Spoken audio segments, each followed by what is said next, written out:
Энэ жилийн засмал замын дугуйн улирлын нээлтийн тэмцээн бүх насны ангиллаар явагдаж аваргуудаа тодруулсан бөгөөд анх удаа Ахмадын буюу мастер ангиллын насны уралдаан зохион байгуулагдсан нь муу онцлогтой байлаа. За тэмцээний залуучуудын буюу 17-оос 18 насны ангиллын уралдаанд эрэгтэйчүүдээс сонгон найрхан дүүргийн биеийн тамир спортын орооны тамирчин Аюу Шочор тэргүүн барьцалж, эмэгтэйчүүдийг Сүхбаатар аймгийн Шилийн богд клубын тамирчин Инх Саран хошигчлаа. За тэгвэл насан туршидтой ангиллалд эрэгтэйчүүдээс олон улсын хэмжээний мастер бэлгүүн жаргал аваргын алтан медаль эзэн болж, эмэгтэйчүүдээс алдар спорт орооны тамирчин спортын мастер Солонго тэргүүн барьцалжээ.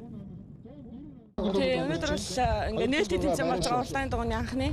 Тэгээд ер нь бол энэ пүүдлүүд зохиогдож байна. Замын хувьд бол нэлээд хүнд салхитай. Тийм үү.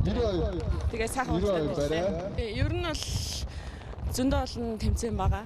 Тэгээд энэ бол эхний тэмцээн. Тэгээд дараагийнхын тэмцээнд бол тэгээд бэлтгэлээ сайн хийгээд бүгдэнд нь л тэгээд төрүүлэх зорилготой байгаа да. Салхи нэлээ их байсан. Тэгээд ер нь ийшээ явахад салхины үед аяг их явж илээ. Тэгээ ганцаар явахад аяг хүн замтай байлаа. Манай тамирчид ч аяг ширээ өрсөлдөнүүдээс өрсөлдөгч нар бол нэлээд өвчтэй байна. Дугуй ер нь сайн хэлцэн.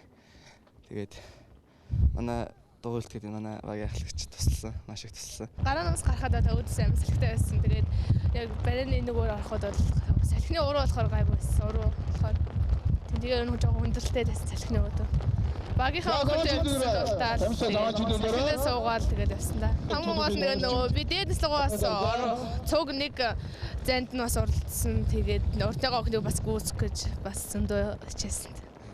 Тэг. Хэдэн жил хичээлж байгаа вэ дугуй спортоор? Одоо 3 дахь жилдээ явчихна. Анх 12 дот руу яагаад насаа өсгөөд анх улсын аврагт орчихсон. Тэг. Энэ жил яг насандаа оролдоод байж байгаа. Тэмцээний өсвөр насны ангиллал буюу 15-аас 16 наснд хөвгүүдээс сонгон хайрхан дүүргийн биеийн тамир спортын орооны тамирчин амар төвшин шилтгэн байж тэргүүн бариар барианы зурсыг давлаа. За тэгвэл эмэгтэйчүүдээс Атила клубын тамирчин Зол Жаргал тэргүүн барьж алгарчээ.